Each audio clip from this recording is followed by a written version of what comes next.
5ই আগস্টের পর আপনাদের আত্মসতত জনগণ দেখেছে এবং পায়ের রক কাটা পার্টি এরা কারা, এদেরকে জনগণ জানে না?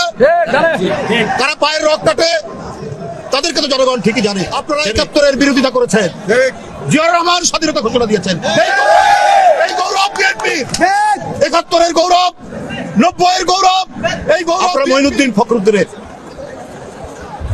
ওরা গণতন্ত্রকে ধ্বংস করার জন্য এবং একটি ভয়ঙ্কর হাসিনার স্বৈরাচার কায়েমের জন্য এসেছিল। তখনও সেদিন আপনারা বাধ্য করেছিলেন তার নির্বাচনে যেতে।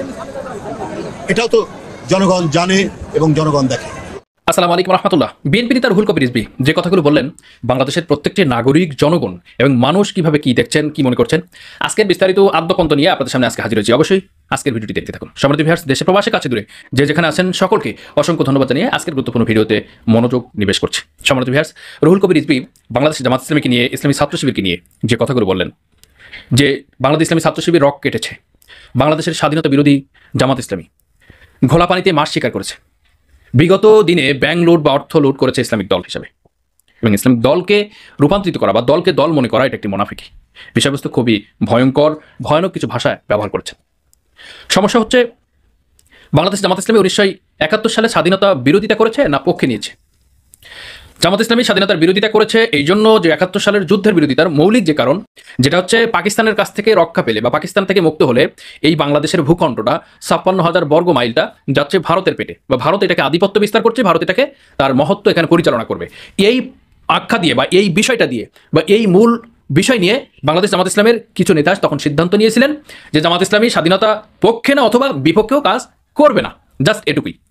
এখন আপনি কি মনে করছেন, সেই 56 বছর আগে অথবা 54 বছর আগে জামাত ইসলামী মনে করেছিলেন এদেশ যদি পাকিস্তান থেকে মুক্ত হয়, ভারত এদেশটাকে খর্ব করবে, ভারত এদেশটাকে গিলে খাবে, ভারত এদেশের মহত্ব কায়েম করবে, ভারত এদেশে বিস্তারিত তার আধিপত্য বিস্তার করবে, ভারত আমরা মুক্ত করতে পারবো না। সুতরাং পাকিস্তান যতটুকু ভালো তার চেয়ে বেশি বেশি অনেক গুণে খারাপ ভারত, এবং ভারত যদি এদেশটার হস্তক্ষেপ করে, দেশটার স্বাধীনতার সার্বভৌমত্বকে যদি হুমকের মুখে ঠেলে দেয়, এই আজ্ঞাবহ বিষয় নিয়ে তৎকালীন যুগে সেই সময় এই বিষয়গুলো আলোচনা করেছেন। দ্বিতীয় আরেকটি পয়েন্ট আমি আপনাদেরকে বলি, ছাত্র শিবির রক কেটেছে, তারা ইসলামিক দল হিসেবে মুনাফিকি করেছে, ব্যাংক লুট করেছে, অর্থ পাচার করেছেন, এভাবে কথা বলেছেন। একজন দায়িত্বশীল হিসাবে, একজন কেন্দ্রের নেতা হিসাবে তিনি তো এই ধরনের কথা বলতে পারেন না, তিনি এই ধরনের কথা বলতেই পারেন না। তিনি যদি একজন দায়িত্বশীল হয়, একজন লিডার হয়, একটা দলের নেতা হয়, তাহলে তিনি তিনার মুখে এই কথাগুলো বলতে পারেন না। বিগত 56 বছরের ভিতরে কতজনের তালিকা আছে যে তালিকাতে ছাত্র শিবিরের রক কাটার একটি অংশ পাওয়া গিয়েছে? 56 বছরের ভিতরে জামাত ইসলামী কোথায় অর্থ পাচার করেছে তার তালিকা পাওয়া গিয়েছে। বরং এই কাজটি করেছে জামাত ইসলামের 2টা মন্ত্রণালয়, 3টা মন্ত্রণালয় তারা পরিচালনা করেছে অনুবীক্ষণ অথবা দূরবীন দিয়ে বিন্দু মাত্র দুদক সহ শেখ হাসিনার বাহিনী সহ তত্ত্বাবধায়কের পূর্বের সেই মঈনুদ্দিন ফখরুদ্দিন আমলে তাদের বিন্দু মাত্র কিঞ্চিত পরিমাণ মাত্র কোনো প্রকার দুর্নীতি বা তাদের বিরুদ্ধে কোনো অভিযোগ করতে পারেনি। অর্থ পাচার করেছেন কিভাবে? অর্থ লুট করেছেন কিভাবে? অর্থকে এদেশ থেকে ব্যাংক লুট করেছেন কিভাবে? তাদের সাথে দখলে ছিল। 56 বছরের মধ্যে কারা ভালো কাজ করেছে, কারা খারাপ কাজ করেছে, কারা কোন বিষয়ে নজর দিয়েছে, কারা কোন বিষয়ে কি করেছে, এটা জনগণ কি দেখছে না? কোন দল যদি 56 বছরের মধ্যে পরিবর্তন হয়, একবার বিএনপি একবার আওয়ামী লীগ, একবার বিএনপি একবার আওয়ামী লীগ, এভাবে পরিবর্তন হতে আমরা দেখেছি। সরাসরি জামাত ইসলামী ক্ষমতায় এসেছে কখনো কি আপনারা দেখেছেন? সরাসরি ছাত্র শিবির নেতৃত্ব দিয়েছেন এদেশে, দেখেছেন কখনো? ইসলামিক দলকে যদি এভাবে হেয় প্রতিপন্ন করতে হয়, তাহলে নিজের দলকে কতটুকু ছোট করলেন কি বড় করলেন? আপনাদের কাছে প্রশ্ন আজকে।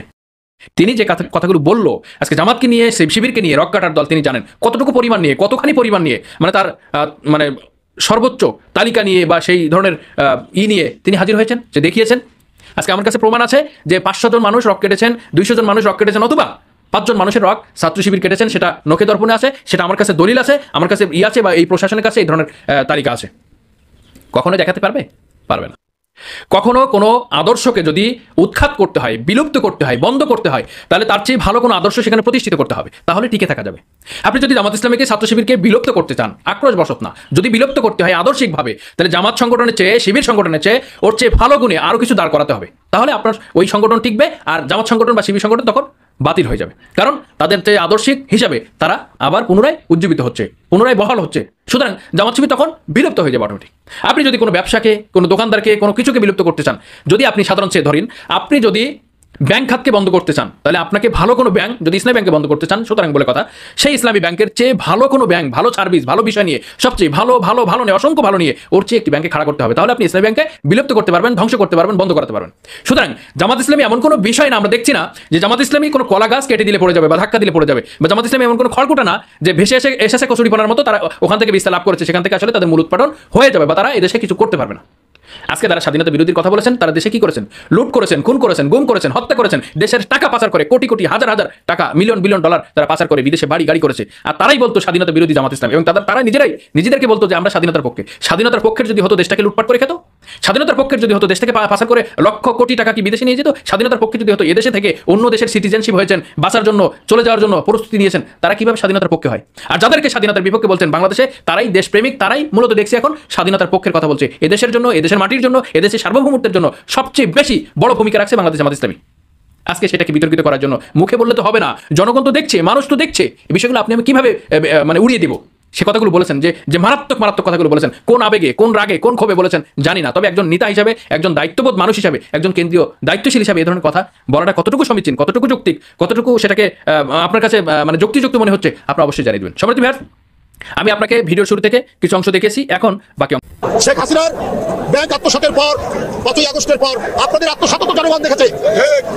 আমরা হাসিনার আমলে দেখেছি চাপাতি লীগ, হেলমেট লীগ, বন্দুক লীগ।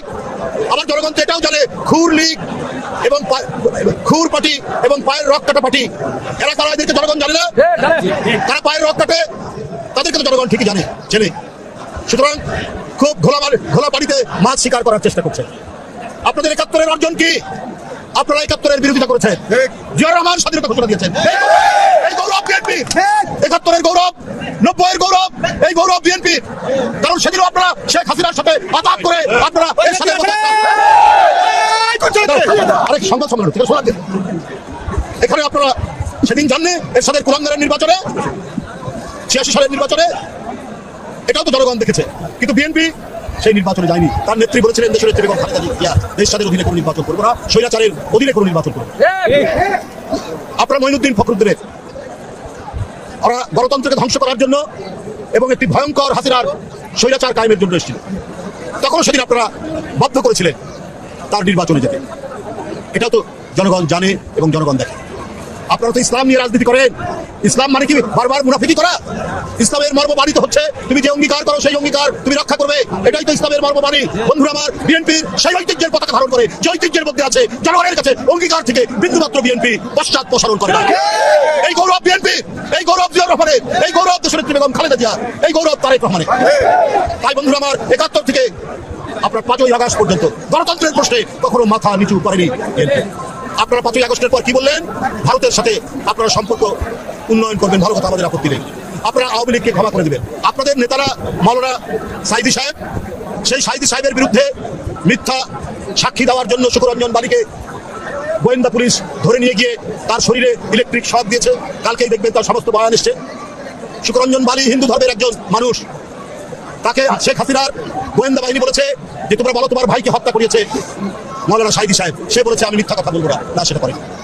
শুকরঞ্জন বালি সে যে সাহসিকতা এবং ন্যায় নীতির যে দৃষ্টান্ত দেখিয়েছে, এটা আমি ওই রাজনৈতিক দলের বন্ধুদেরকে আমি বলতে চাই যে আপনারা শিখুন তার কাছ থেকে। আপনারা সম্পর্ক উন্নয়ন করতে চান ভারতের সাথে। শেখ হাসিনার প্রতিটি গুম খুনের দোষর হচ্ছে পার্শ্ববর্তী দেশ। এই শুকরঞ্জন বালিকে আপনার হাইকোর্টের গেট থেকে গোয়েন্দা পুলিশ ধরে নিয়ে গিয়ে তাকে এখানে টর্চার করে তাকে টাকার অফার দেওয়ার পরও সে যখন মাথা নোয়ায়নি, তাকে ভারতে পাচার করে দিয়েছে এবং ভারতের কারাগারে সে 5 বছর ছিল। সেই 5 বছর সেখান থেকে আজকে বেরিয়ে এসে সে এই কথাগুলো বলছে। এরপরও আপনারা বলেন যে শেখ হাসিনার সব মাফ করে দেবেন, ভারতের সাথে সম্পর্ক উন্নয়ন করবেন। তো এর মধ্যে দিয়ে তো প্রমাণিত হয় যে আপনারা হচ্ছে ন্যায় নীতির পরোয়া করেন না। আপনারা রাজনীতির নামে ধান্দাবাজি করেন, আপনারা অন্য কিছু করেন না। আপনার দলের প্রধান নেতাদেরকে যারা জুডিশিয়াল প্রক্রিয়ার নামে জুডিশিয়াল কিলিং করলো, তাদেরকে বলছেন আপনারা মাফ করে দেবেন। তাহলে আপনারা ইসলামের যে মর্মবাণী, যে অন্যায়ের বিরুদ্ধে প্রতিবাদ করো, প্রতিরোধ করো, সেটি তো আমাদের মধ্যে নাই। করুণার কথাও বলা হয়েছে যে ক্ষমা চাইবে, তাকে করুণা করতে বলা হয়েছে। তার বিভিন্ন ধাপ আছে, বিভিন্ন পর্যায়ে। ওরা ক্ষমা চাইলো না কিছু না, আপনি তাদেরকে ক্ষমা করে দেবেন, সম্পর্ক উন্নয়ন করবেন। অর্থাৎ আপনারা আপনাদের রক্তের সাথেই বেইমানি হলো না। যেমন 86 সালে আপনারাও বলেছিলেন নির্বাচনে যাবেন না এর সাথে, তারপরে আপনারা গিয়েছেন। বন্ধুরা আমার, এই ধরনের অপপ্রচার এর সাথে আজকে শুধু পার্শ্ববর্তী দেশ তারাই শুধু অপতথ্য অপপ্রচার কলঙ্কলি করার চেষ্টা করছেন না, ভেতর থেকেও অনেকে ওই আমি আগেই যেটা বলেছি যে ঘোলা পানিতে মাছ শিকার করার রাজনৈতিক ফায়দা তুলতে চাচ্ছে। কিন্তু আমাদের যে গণতন্ত্রে এত অবদান, গণতন্ত্রে এত যে আত্মদান, এত মানুষ নিরুদ্দেশ, এত মানুষ বিচার বহির্ভূত হত্যার শিকার, আজকে তো সমস্ত গণতন্ত্র মানা শক্তি এক জায়গায় থাকার কথা ছিল, অথচ এই শক্তিকে ফাটল ধরিয়ে দুই একটি রাজনৈতিক দল যেভাবে তারা নিজেদের ফায়দা তোলার চেষ্টা করছেন। এদেশের মানুষ সব জানে, তারা জানে তারা দেশপ্রেমিক, তারা জানে তারা স্বাধীনতা বিশ্বাস করে, তারা সার্বভৌমত্ব বিশ্বাস করে, তারা বহুদলীয় গণতন্ত্রে বিশ্বাস করে, কালের ঐতিহ্যের মধ্যে জড়িয়ে আছে। এই সমস্ত বৈশিষ্ট্যগুলো এই দেশের জনগণ জানে।